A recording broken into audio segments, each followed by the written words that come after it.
It's lights out and away we go!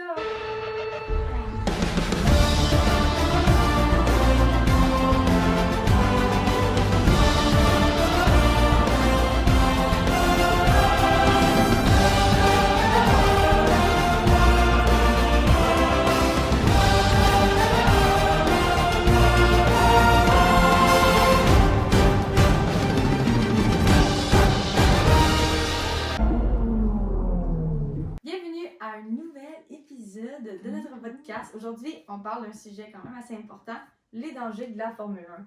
C'est un sujet quand même assez lourd. Comme vidéo, on va vous montrer des vidéos justement des accidents. Donc, avant toute vidéo, on va vous mentionner que, OK, on met une vidéo, vous pouvez skipper et mettre à tel moment dans la description. Sinon, on a deux parties à la vidéo. La première partie, on parle des décès de la Formule 1. Puis, les accidents, les gros accidents de la Formule 1. Donc, on va mentionner les décès de Gilles Villeneuve, Jules Bianchi, Ayrton Senna, Antoine Hubert, puis Dylan Van Duff. Puis les gros accidents comme celui de Grosjean, Lewis P. Max, Joe Guan Yu, Niki Lauda. Fait on va commencer avec Gilles Villeneuve. Donc, Gilles Villeneuve, lui, dans le fond, je vais expliquer un petit peu la situation. Avant le Grand Prix de Belgique, il y a quelque chose qui arrive dans le Grand Prix d'avant. Donc, il décide de se venger au prochain Grand Prix contre le pilote en tant que tel. Arrive la qualification de la Belgique. Gilles, dans le fond, il est dans une... Fast lap. Il essaie de faire son tour rapide. Ouais, c'est ça. Il est dans son fast lap. Il veut battre le temps de Pironi. Donc, il se dit, je m'en vais le chercher, ok? Fait que dans la piste, à un moment donné, il arrive, il voit la monoplace de Jochen Mass. Je sais pas comment dire, mais ça s'écrit Jochen, si jamais. Donc, il voit sa voiture, fait au ralenti, parce que lui, il est dans son hard-lap. Fait que Jochen, il dit, je vois la Ferrari dans mon rétroviseur, il va se tasser pour laisser la place à Gilles. Mais Gilles, au même moment, se dit, je vais me tasser parce qu'il est là. Fait qu'au même moment, bam, il rentre dans le derrière de la voiture, ce qui met la voiture, la Ferrari, dans des tonneaux. À ce moment-là, est éjecté de la voiture, dans les airs et dans le grillage de la grille de protection, dans le fond. Donc, il est mort. Sur le coup, mort cérébrale, c'est sûr et certain. On voit dans la vidéo les marshals, qui est la sécurité, dans le fond, essayer de réanimer Gilles. Dans le fond, ils ont gardé en vie son corps, ses organes. Il a été transporté à l'hôpital d'urgence la plus proche, où il a été sous respiration artificielle. Et ils ont prononcé sa mort comme dans la soirée, là, c'est sûr. Mais ouais, fait que c'est ça, fait que tu sais, comme il était mort cérébral, là, tout a éclaté, là. Fait que, mais on voit pas ça là, dans la vidéo, on voit juste qu'il est projeté et qu'il essaie d'être réanimé. Mais ouais, lui, c'est à la qualification du Grand Prix de la Belgique. Fait que, ouais, on va mettre, je vous montre la vidéo, fait que si vous voulez skipper, vous pouvez. C'est bien entendu la Ferrari rouge, numéro 27, et il rattrape ici Jochen Mass. Il a heurté l'arrière et on voit voilà la Ferrari qui vient de se disloquer après avoir heurté la marche de Jochen Mass. Et vous le voyez, Gilles Villeneuve n'est plus à l'intérieur de la voiture, il a été éjecté de la voiture et on aperçoit sur le haut de la voiture, c'est le corps de Gilles Villeneuve qui est éjecté et en même temps son casque va être arraché. On serait rendu à l'accident de Joe Bianchi. L'accident prend place le 5 octobre 2014. C'était au Grand Prix du Japon. Dans le fond, qu'est-ce qui s'est passé? Je vais vous mettre en contexte. Au 42e tour de ce Grand Prix-là, il mouillait à Sio, on va le rappeler. Ouais. On voit, la visibilité était nulle selon tous les pilotes qui étaient présents à ce moment-là. 42e tour, la Sauber conduite par Adrian, malheureusement perd contrôle sous la pluie et se ramasse en hors-piste dans le grillage de sécurité, mais la bande de sécurité, parce que c'était pas un grillage à ce moment-là. Donc, évidemment, un tracteur est conduit sur la piste pour pouvoir venir retirer la voiture. Puis on passe au 43e tour à ce moment-là. Jules, malheureusement, avec la pluie au même endroit, là, même endroit exact, perd contrôle du véhicule à cause de la pluie et il fonce directement vers le tracteur qui est en train de soulever la Sauber. On voit dans la vidéo qu'il passe en dessous du tracteur, le soulevant, puis avec le choc de l'impact, le tracteur échappe la Sauber au sol. Ça a vraiment fait genre pop. Ouais, exactement. Puis évidemment, on peut se douter que Jules ne peut pas survivre vraiment à cet incident-là. C'est des blessures très très graves. À ce moment-là, la course est interrompue, elle ne va pas reprendre. C'est Lewis Hamilton qui a été déclaré vainqueur puisqu'il leadait la course à ce moment-là. Jules a été opéré, ils ont essayé vraiment de tout faire. Ils l'ont mis dans un coma pendant 9 mois pour essayer d'y laisser le temps de reprendre le dessus sur ses blessures, mais malheureusement, il va décéder de l'incident quelques mois plus tard. Donc, ça a été un des plus gros accidents après Ayrton Senna, dont on va parler sous peu. Donc, on va mettre la vidéo, encore une fois, si vous voulez skipper directement au prochain accident, on va vous mettre le time en dessous.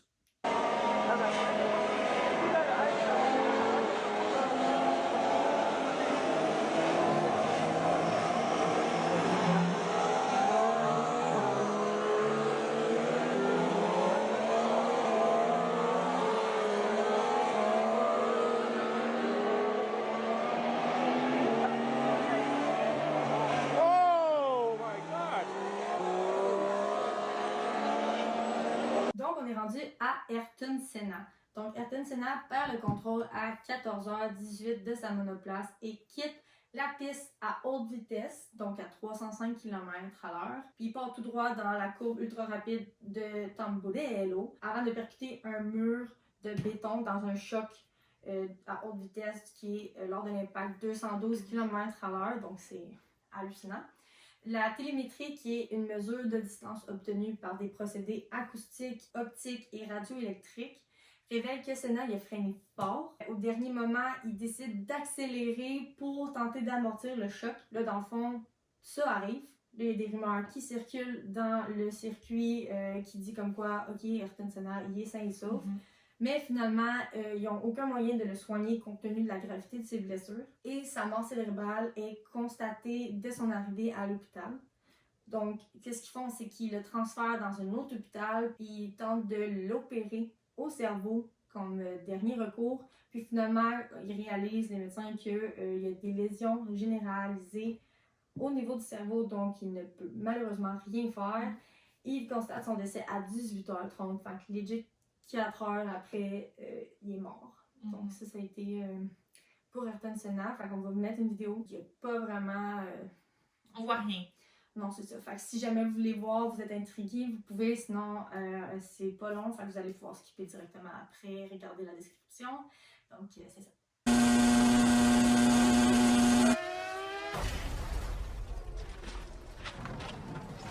Senna bateu forte. Ali na Tamburello. A batida muito forte. On va passer à Antoine Hubert. Antoine Hubert est un pilote de F2. Ce n'est pas de la F1, mais il y a eu un gros impact au niveau de la F1 par la suite avec cette situation-là. Ça s'est passé en 2019. Antoine a été impliqué dans un accident en Belgique. Donc, en Belgique, il y a un petit coin de piste qui s'appelle Eau-Rouge, un endroit très dangereux, on va se le dire. Mais bon, dans le fond, Antoine il perd contrôle de sa monoplace sous la pluie parce qu'il mouillait encore à ce moment-là. Il semble tout le temps mouillé en Belgique. Ouais. Puis, suite à un accrochage avec la voiture de Ralph, un autre pilote de F2 qui a ralenti pour éviter la monoplace d'un autre pilote qui était parti en quête devant lui. Donc, c'était vraiment un accident vraiment malchanceux, malheureusement. Ouais. Puis, après que les pneus de la voiture d'Antoine Hubert aient tapé les murs, il a rebondi sur la track. Il a rebondi sur la track, puis c'est à ce moment-là qu'il a été percuté à pleine vitesse par la monoplace de Juan, qui est un Américain.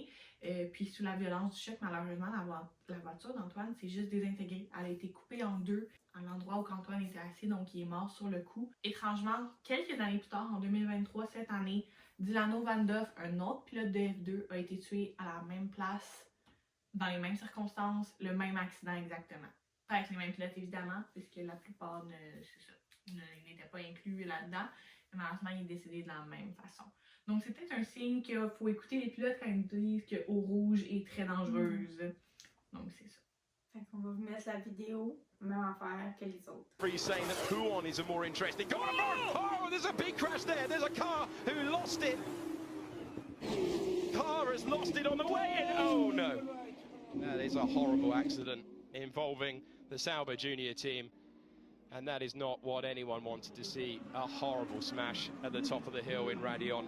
Fait que c'est ça qui conclut comme la première grosse partie des décès. C'est quand même lourd, mais écoute, on a fini, vous avez suivi, vous avez bien fait ça. Fait que là, on est rendu à quelque chose de plus léger, mais qui est quand même impressionnant à regarder. Ouais. Les gros accidents. Ouais.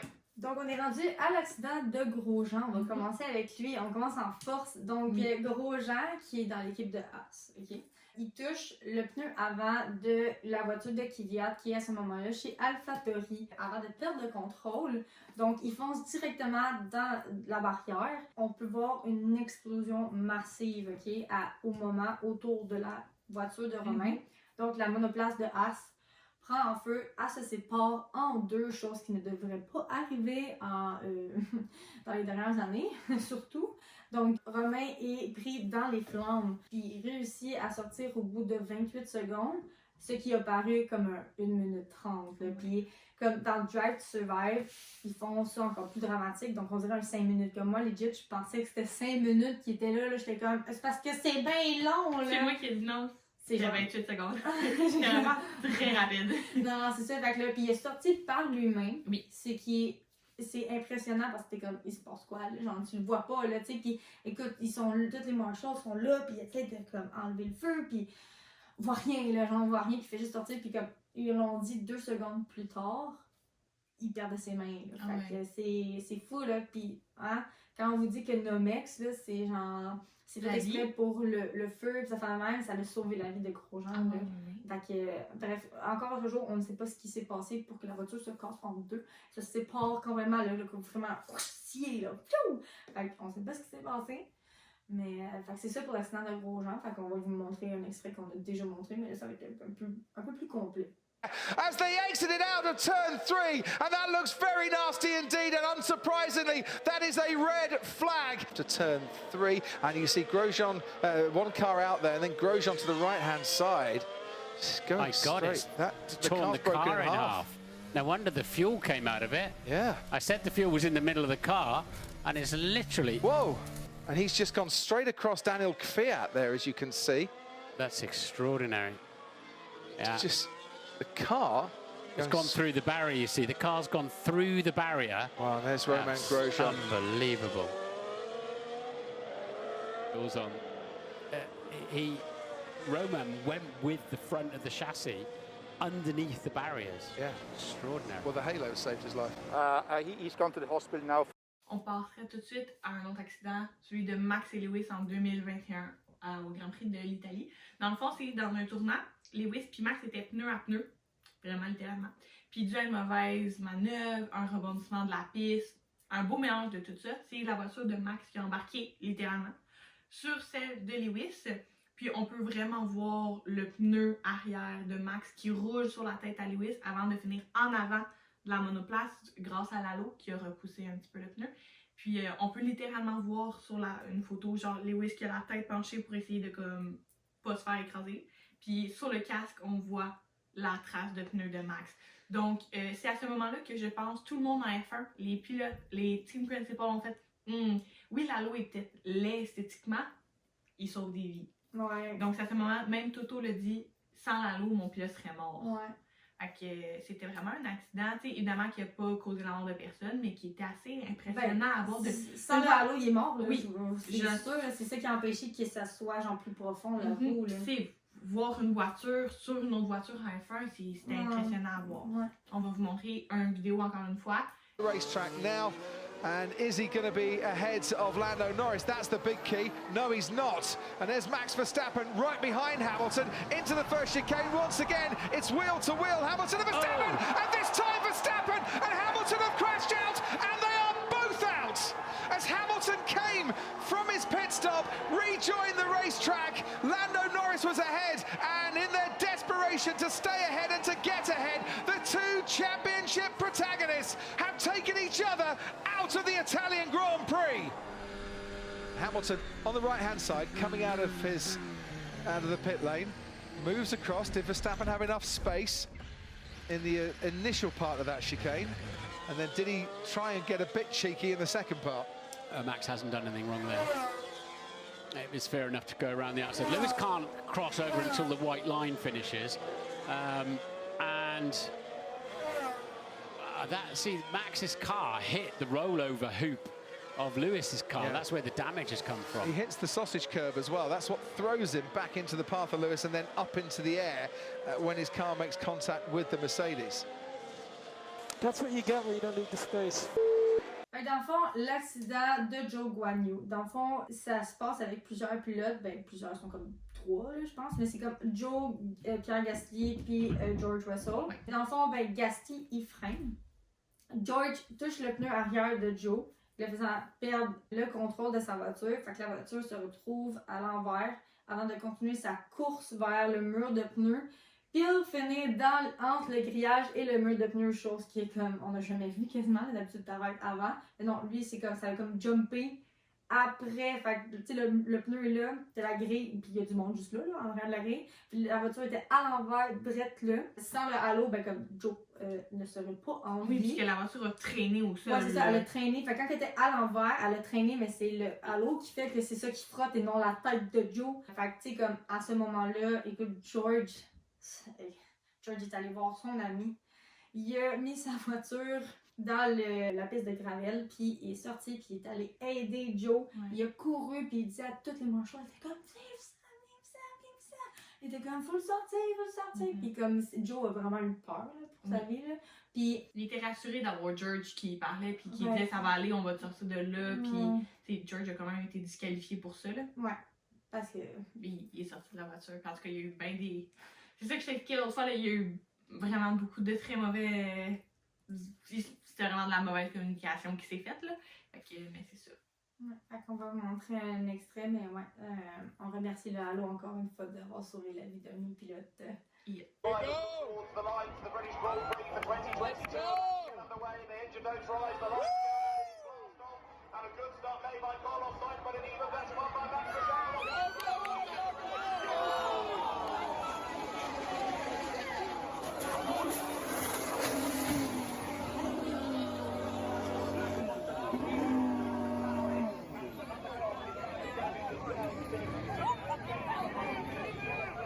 Who was that upside down, I think, in the Alpha?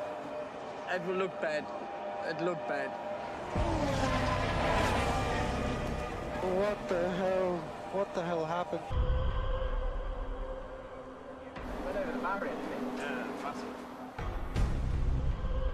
I know how claustrophobic. Donc, on irait à l'accident de Niki Lauda qui s'est passé durant un Grand Prix, lui aussi, évidemment. Ça fait... Ça remonte à des années. Ça remonte à vraiment auparavant, là, plus dans le temps que mon père écoutait la F1 que moi.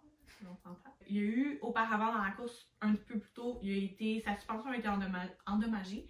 Puis, dû à un choc, il perd le contrôle de sa voiture à 290 km/h, on se rappelle. Il vient frapper le mur de la piste avant de rebondir sur la track. Puis, il a été percuté par 2 pilotes à ce moment-là. 2 pilotes qui étaient à pleine vitesse et qui le suivaient de très proche. Dès le choc initial, on peut voir Niki Lauda, il perd son casque, la voiture s'embrase, prend en feu, puis il est prisonnier des flammes, malheureusement. Il est à moitié inconscient, mais il est là, il voit, il sent, il est en train de brûler, son visage est brûlé à 100% pratiquement. Mais les médecins vont surtout être plus inquiets au niveau de ses poumons parce qu'il a inhalé beaucoup trop de choses toxiques, essence, évidemment. Qu'est-ce qui est dans le feu, genre, ça va monter dans ses poumons, évidemment, puisqu'il respire. Il est vraiment dans un état critique à un tel point qu'ils font venir un prêtre pour qu'il ait les derniers sacrements. Dans ce temps-là, c'était... Niki était quand même très religieux, donc c'était pour ça. Il a subi des transplantations, il y a des morceaux de peau qui ont été greffés à son visage pour essayer d'y fournir une qualité de vie meilleure. Puis, malgré son accident, on aurait pensé qu'il aurait pu arrêter sa carrière. Aucunement. Je pense qu'un Grand Prix ou 2 après, il avait les bandages encore, il essayait, il a mis son casque, il est allé dans la piste. Il voulait absolument piloter malgré tout ça. C'était un homme qui était vraiment... il était orgueilleux. Sa carrière était en jeu. Il voulait pas la perdre. Il a eu une super belle fin de carrière par la suite. Il est même devenu le mentor de Lewis Hamilton. C'est lui qui l'a emmené chez Mercedes, qui a vu ses premières victoires, qui a cru en lui puis qui a donné ses championnats. Donc, Niki a été très présent par la suite en F1 malgré tout ça. Il est mort par la suite de vieillesse. Ah oui, il est vraiment mort naturellement il y a quelques années à peine. Là. Il a vécu toute sa vie pleinement. Là. Fait qu'on va vous montrer comme une vidéo, mais elle est noir et blanc, donc la qualité c'est pas très bon, mais c'est juste pour comprendre ce qui s'est passé. Donc, c'est ça.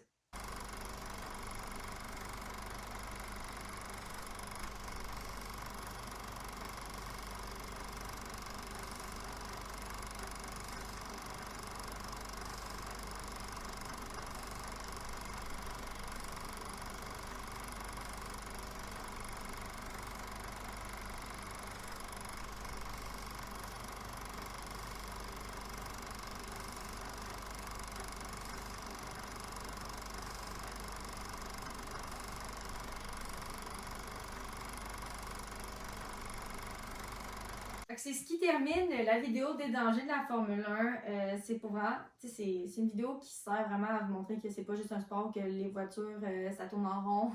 C'est vraiment, c'est beaucoup de techniques, il y a beaucoup de dangers, c'est un sport extrême, donc c'est normal que ça vienne avec des dangers. Fait on espère que vous allez être plus vigilants envers nos pilotes qui mettent leur vie en danger pour nous donner un show. Ouais. Donc, on se voit la semaine prochaine pour une nouvelle vidéo.